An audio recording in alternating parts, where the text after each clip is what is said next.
वकालत में communication skill सुधारने के 5 तरीके आज हम आपको इस वीडियो में बताने वाले हैं। साथियों, वकालत के पेशे में कदम रखने वाले न्यू एडवोकेट्स के लिए कम्युनिकेशन स्किल सबसे बड़ा हथियार है।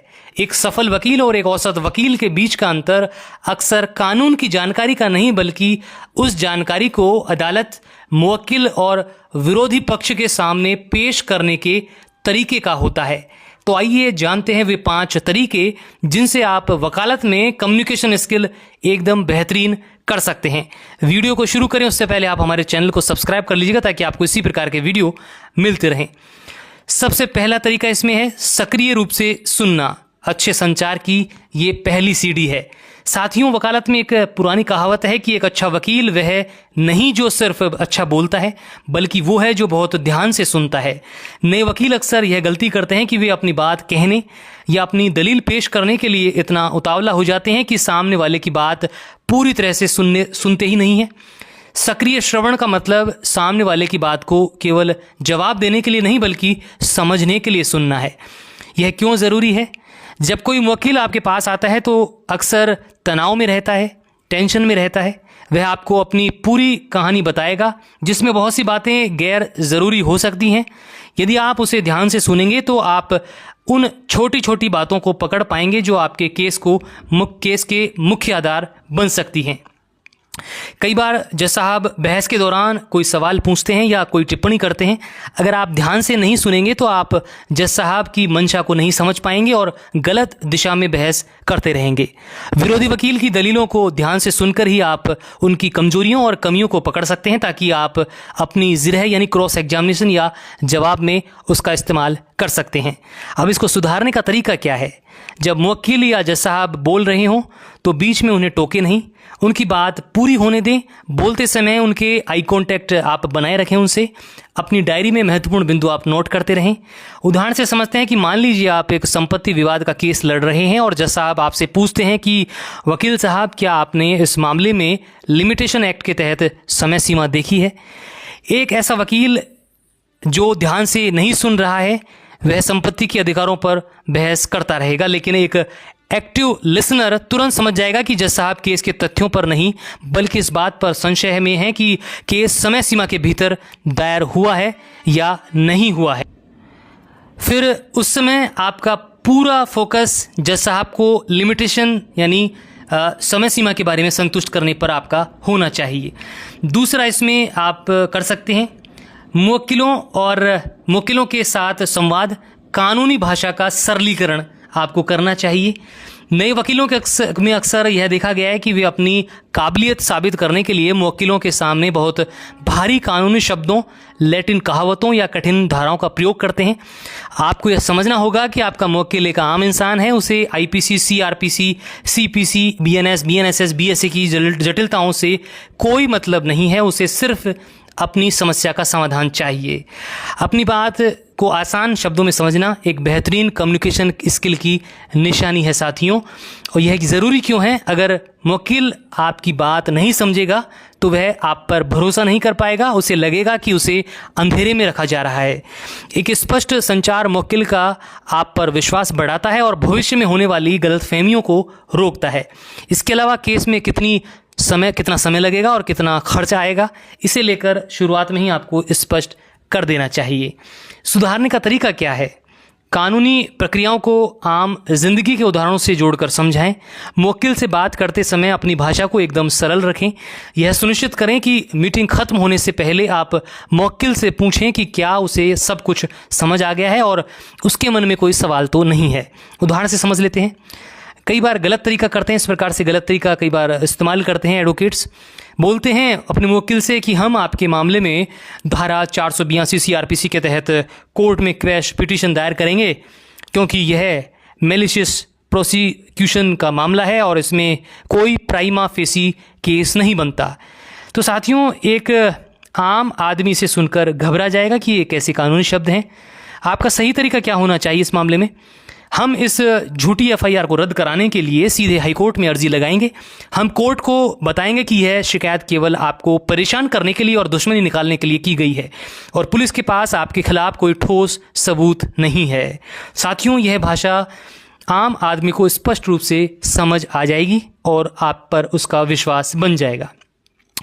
तीसरा तरीका, प्रभावी लिखित संचार और ड्राफ्टिंग। वकालत के पेशे में आपकी ड्राफ्टिंग, याचिका, हलफनामा या नोटिस लिखना आपका पहला परिचय होता है।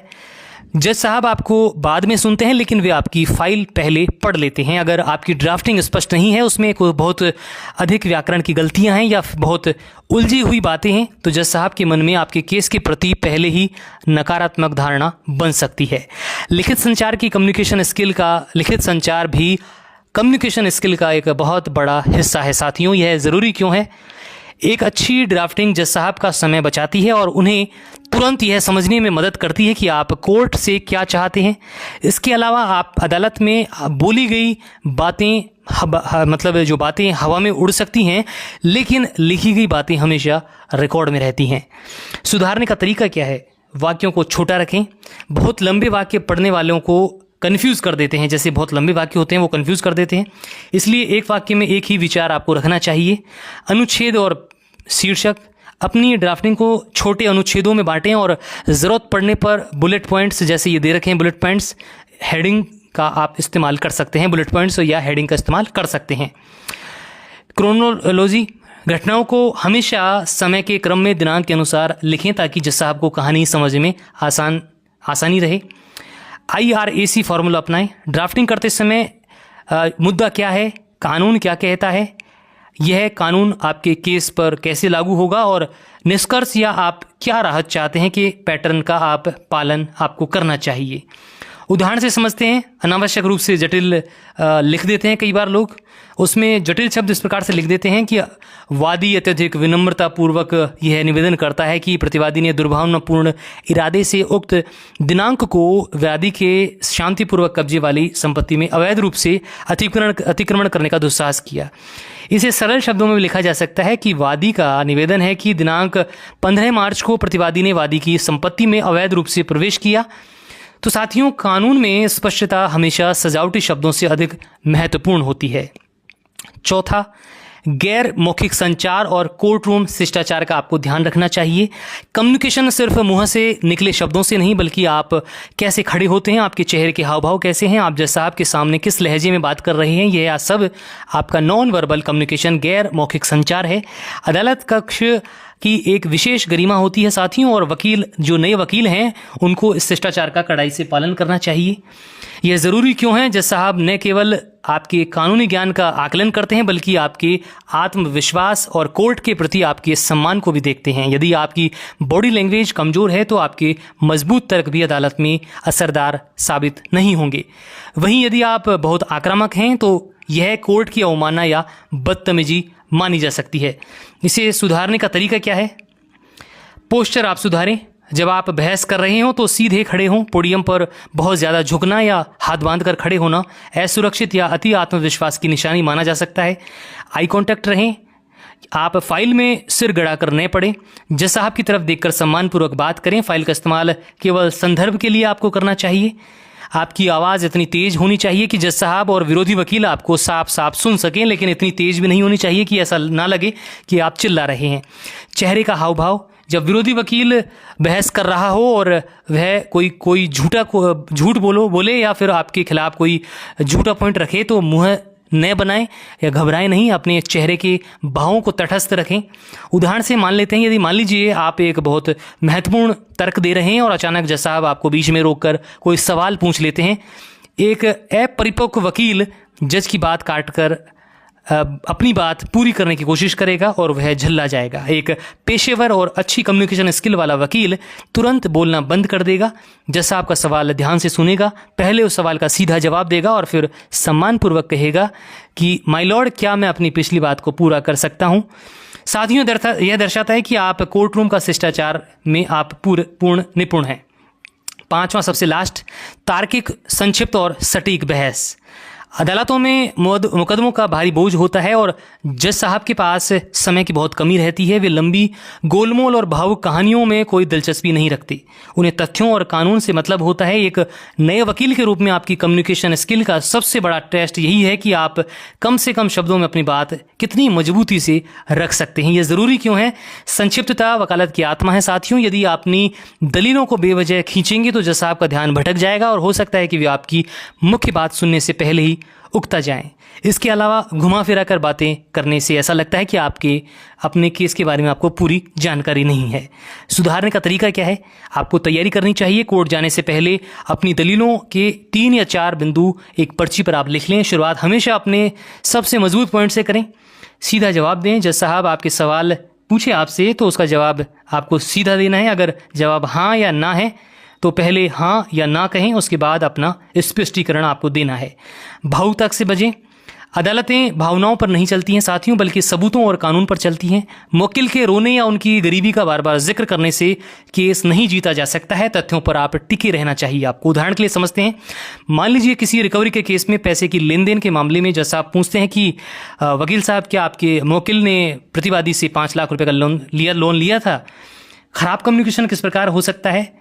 खराब कम्युनिकेशन में ऐसे भी बोल सकते हैं कि माय लॉर्ड, मेरा मुवक्किल बहुत गरीब है, आम आदमी है, उसके घर में बीमारी थी, उससे बहुत मजबूरी में पैसा लेने पड़े, लेकिन सामने वाले ने ब्याज बहुत ज़्यादा लगा दिया। साथियों, यहाँ आपके सवाल का सीधा जवाब नहीं। सटीक कम्युनिकेशन क्या होगा इसमें? सटीक कम्युनिकेशन होगा कि जी माय लॉर्ड, मेरे मुवक्किल ने 5 लाख रुपए मूल रकम में लिए थे, लेकिन हमारा विवाद उस पर लगाए गए अवैध और अत्यधिक ब्याज को लेकर है। यह जवाब सीधा, ईमानदार और टू द पॉइंट है साथियों। इससे जज साहब को तुरंत समझ आ जाएगा कि बहस किस बिंदु पर करनी है। तो साथियों, नए वकीलों के लिए कम्युनिकेशन स्किल रातों रात नहीं सुधरती। यह एक निरंतर चलने वाली प्रक्रिया है। इसे सुधारने का सबसे बेहतरीन तरीका है कि आप खाली समय में अदालत में जाकर वरिष्ठ और अनुभवी वकीलों की बहस सुनें।